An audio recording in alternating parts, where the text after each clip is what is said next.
the first speaker would be Linda. After becoming involved with ESD during the pandemic and following the 2021 Train-the-Trainers program in Albania, Linda founded ESD Czechia and has since trained more than 4,500 participants. Her work focuses on empowering vulnerable groups and professionals at risk of client violence, including social workers, healthcare workers, and public-facing staff. In addition to delivering training, Linda is developing innovating X-learning technology to expand access to ESD. Linda is a member of the ESD Europe Credentialing Committee. Linda, the floor is yours. Thank you very much. First of all, Anat and Genta, amazing work. So applause. Thank you for keeping this community together, because I always say that ESD is like a family. And that's especially super to see so many newcomers, to see Pavla, who is also from Czechia, to see my old cohort, and to appreciate the time we spent together. Big thanks to Anik, because after this speech, I'm finally leaving on my vacation. So time, boundaries, and personal time is also important, but I did not want to miss this webinar. And there is one more person I want to thank, Mona McDonald. Mentoring is essential.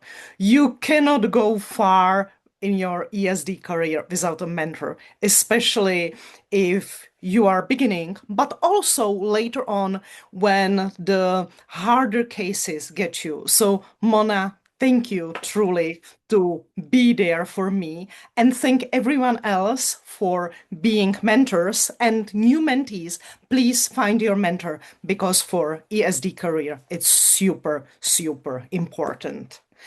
My topic today is about ESD and my work with social workers, and I'll start the session how I start the session. Put a hand cream on in case you have one. I'll do it with you. And then my question is, what does it have to do with empowerment self-defense? Any guesses? Please use chat. What is the connection? And usually the first one I get, well, when it's slippery, it's preparing for the fight. And I said, well, that's an option, but we know ESD is not only about a fight. We know it's about taking care of ourselves so we can take care of others. Exactly, self-care. We know it's about being able to feel our body, being able perhaps to sense the fragrance, being able to notice where our boundaries are.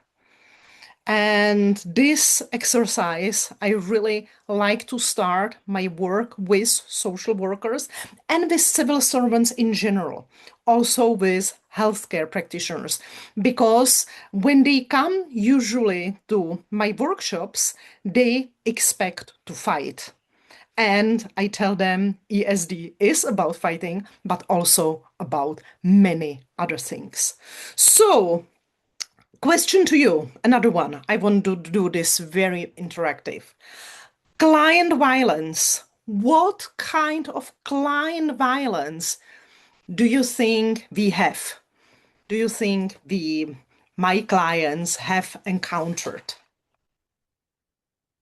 And again, use chat so the recording is as clear as possible. Yes, I'm switching. Verbal, exactly, super.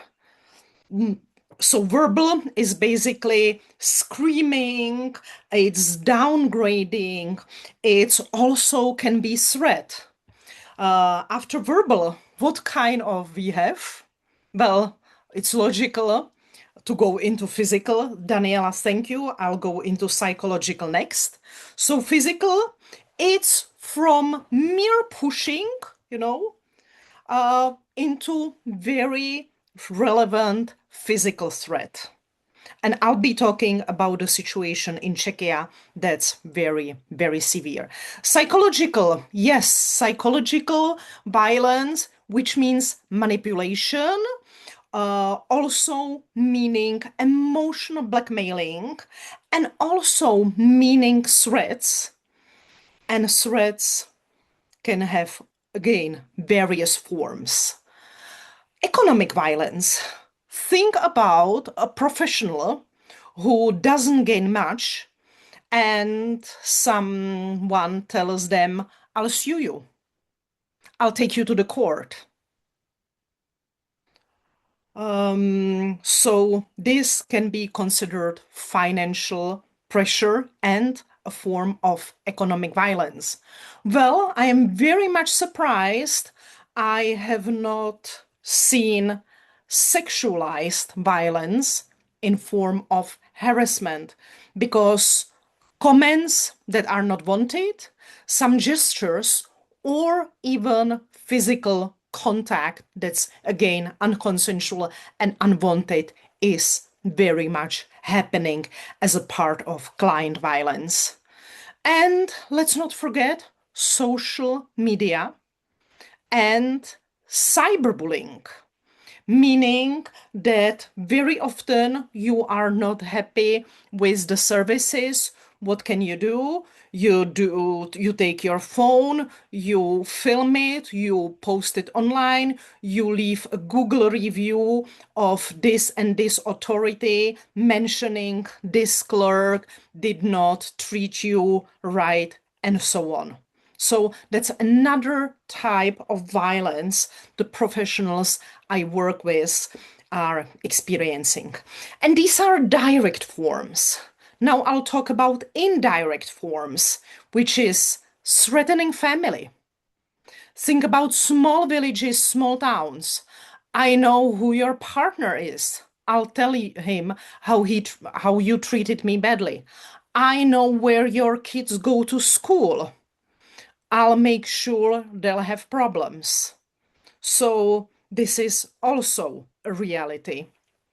Then we have these campaigns linked to social media. So these can be disinform campaigns, hatred campaigns against individuals or institutions. And the last sort of violence is so-called legal violence. That means that very often the clients of social workers are writing letters claiming that they were not treated rightly, that they have the right for information, that there is even a law in the Czechia that you have the right for information. But if this is repeated, it starts to hurt not only the professionals, but also the institutions. So that's the phenomenon I am handling, and I think ESD is a great remedy for this. And perhaps some trends linked to this phenomenon of client violence. Well, the growing aggression. We have seen it since the pandemic. We know that the pressure on the society is mounting, and next to political challenges, there are economical challenges. There are truly segments of population, at least in my country, that are not well and that are protesting the system some way, and usually they protest to their counterparts. The second phenomenon, which is very worrying for me, is sort of normalization of violence. Sometimes when I tell people that I work with civil servants, that I work with health doctors, or when I work with teachers, they tell me, well, but sometimes they deserve the rough treatment. They are not professionals at all. And I say, I am starting to reply, well, do you normalize violence in society? Well, no, but I mean, whenever someone is harsh, you need to be harsh as well. So basically, suddenly the society is getting an impulse that being polite means being weak.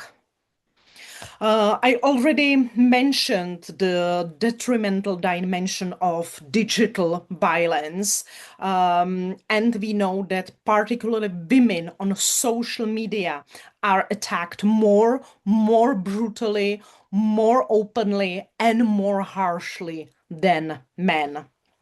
And another aspect of this gender based violence is that women very often face the sexualized violence and men physical aggression. So it's not only women towards women and men towards men. And we as practitioners, we know that women can be aggressors too. And what is the cost? Not only the cost of society, the cost to institutions, burnout, people leaving the professions, and in helping professions such as social care workers, teachers, or health practitioners, we just don't have enough of people that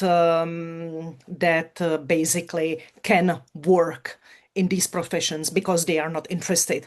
For example, my daughter, some of you you know her because she's also ESD instructor as we are mother and daughter company. She is a medical student, and she said that her generation has totally different tolerance on what is acceptable and what is not acceptable.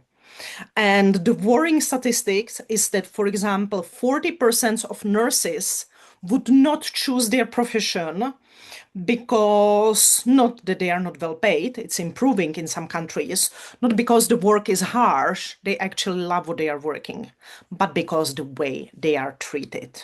So again, it's time to do something about it. This is the context, and now the case study.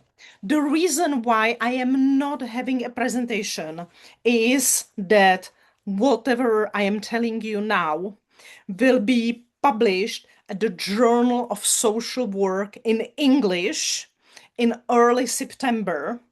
So you all will get access to it once it's out. But for these reasons, I was asked not to present the concrete data and the findings because it's in the press. Okay. So, how did I get involved with this special group? Before I started my ESD career, I was a lecturer of leadership, communication, negotiations, and one of my clients was Institute of Public Administration. Basically the institute that is responsible for training of state government officials. And after I noticed the phenomenon of the client violence, then I approached them and I said, look, I have something special. And I see this is a problem. Can we do a pilot together? Because pilot doesn't sound too scary. Pilot is for me always safe because pilot, it can go okay and then it's perfect, and it can go bad, and that's why it was pilot. So this was a safe way of introducing to me. And as Anna and others always insist, if you do not know your target group, then go ask them, talk to them. And during this contract, I asked the institute if I could be shadowing them in their natural environment, meaning I went to the offices, I accompanied several social workers at their work, and I toured several regions. So not only Prague, because sometimes capital can be quite a special case. And so we did all this. I set up a training and it turned out to be 1 day training in 5 regions. And as soon as they put it into the offer, we got a call from one of the regions out of Prague, somewhere in North Moravia for Pavla. And they called me and they said, "We need you urgently." We had 2 special cases there. One social worker was almost strangled, and the other social worker had her house burned down while she was sleeping there with her family and with her children. It's a region that is problematic. It's a region with high criminal rate, but at the same time, it's a region that decided to invest in their people, and they decided we will protect our staff. So I went there with my colleague. We delivered the training. It was successful. And that guy, who is in charge of the municipality, became sort of my, I would say, sparring partner or my partner in advocating that the client violence must stop. So not only he recommended me to other municipalities, but he also added an additional layer to my current knowledge of empowerment self-defense, and that's the organizational structure. The setting up of offices, the alarm buttons, the sort of software and hardware and other procedures, which actually follow up nicely with the first principle thing, because it's all about prevention. And when the prevention is done both on organizational and individual level, then it's really much more effective than when we equipped only individuals.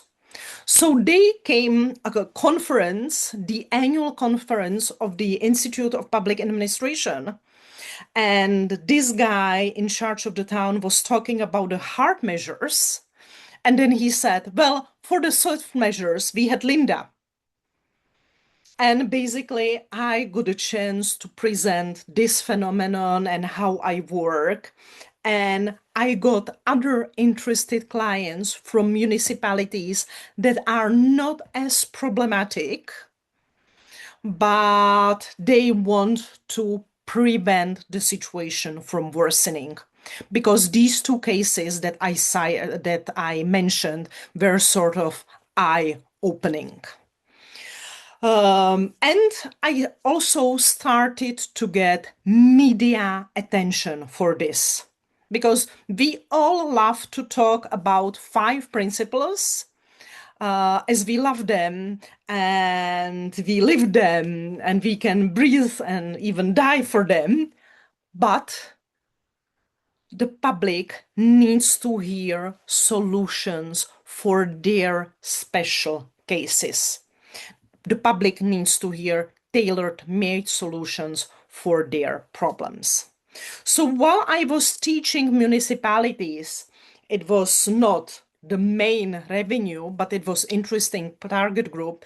It was, let's say, 5 to 6 groups per year. I noticed another phenomenon.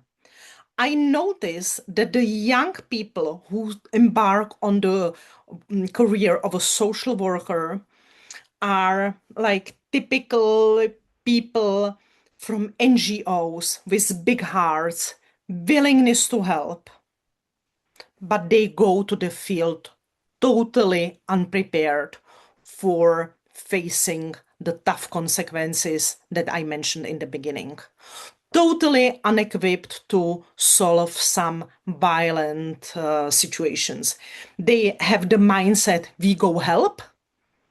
But once you become a social worker, you have certain authority, you have certain responsibility. Sometimes you have enforcement responsibilities. And how do you deal with that?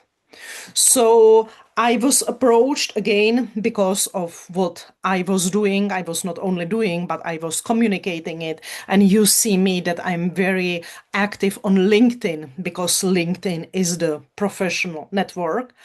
I got approached by the head of Department of Social Work at Philosophical Faculty at Charles University.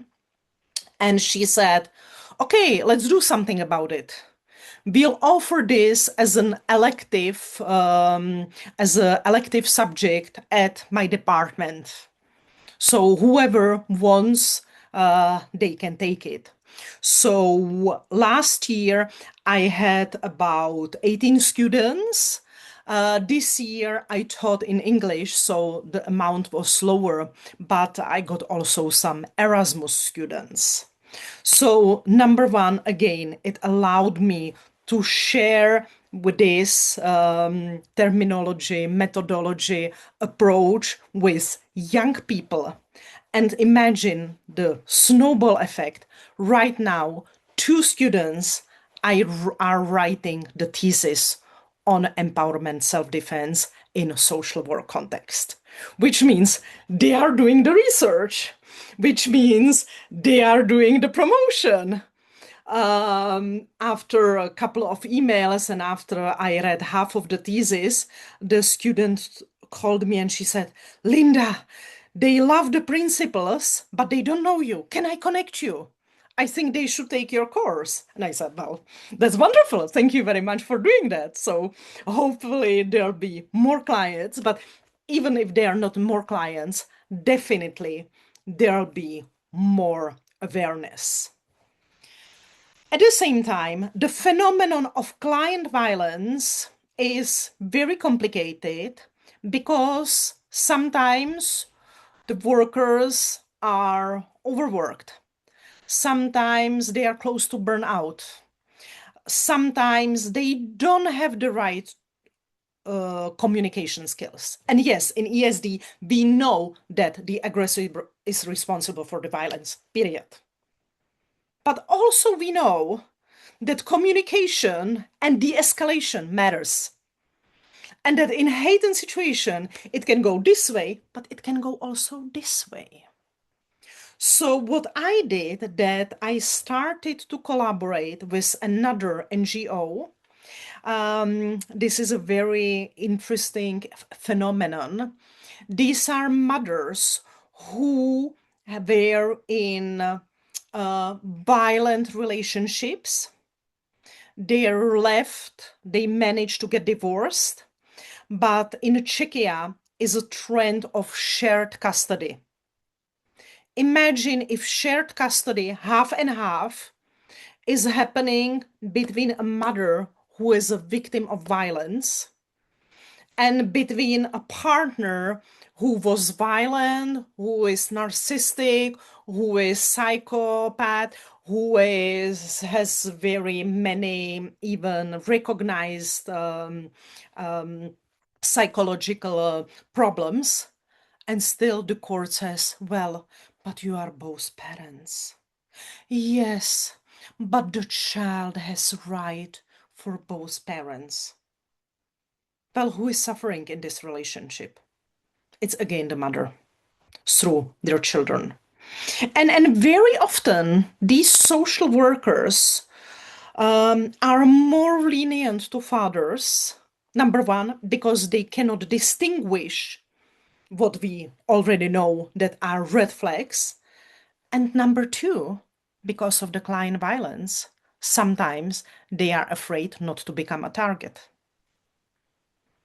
So with this NGO, I am bringing an example of a person who fights the system, doesn't get support from the system, so she is victim another time. And I said, well, you need to get ESD training, not only to be better in her shoes, but also you can understand and protect yourself better. So wish us luck. At the end of the month, we might be talking to someone from Ministry of Social Affairs that women in charge, it's usually women in charge of these children custody departments, would undergo my training. And I'm saying that this training would not benefit only them, but again, it would help, it would have the better value for the whole ecosystem. So I mentioned already that all this is being sort of now presented in the scientific world. I mean, it took me a couple of months to complete the study. It took double peer review, comments, improvement, but now it was accepted. So that's again way forward how you get credibility, recognition, but also access perhaps to some conferences and so on. I cannot stress enough that when you talk to this audience, you use their jokes. You know, you remember their sentences and you use them, so you are like one of them. When it comes to de-escalation, a very funny sentence comes to my mind that these, and usually women, because mostly I work with women, but women and men, these professionals have to make sure some regulations, norms are observed, even though they are not making them up. You know, they are not writing the legislation, they are not influencing it, you know, they are just the administration.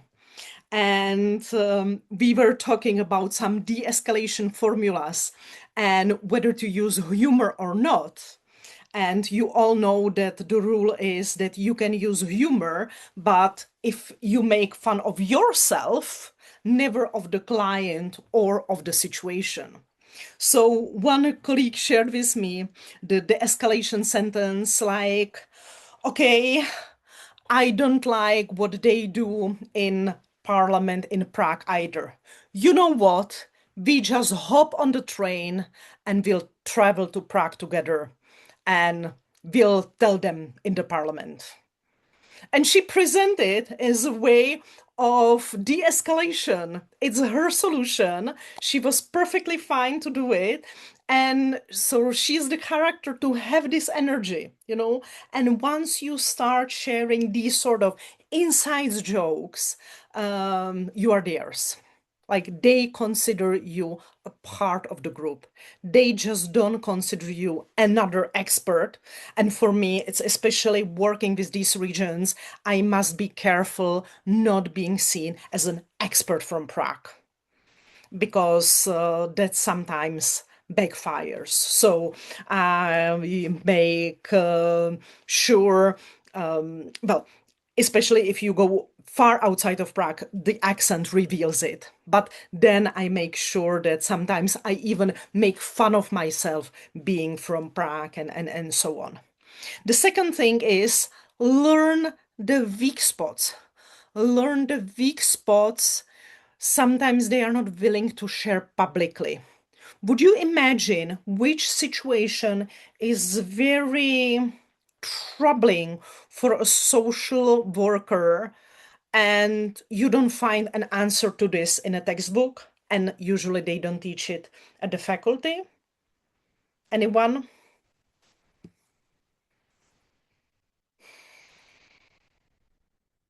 Well, it's home visits and pets, and especially dogs. Okay, because sometimes these dogs are not well-behaved dogs. Sometimes these dogs are kind of these pit bull or big terriers and so on. And how can you assert your authority if you are not okay? But again, unless you work with this group, unless you have their confidence, they would never open up. So that again brings me to the fact that tailor made as much as you can.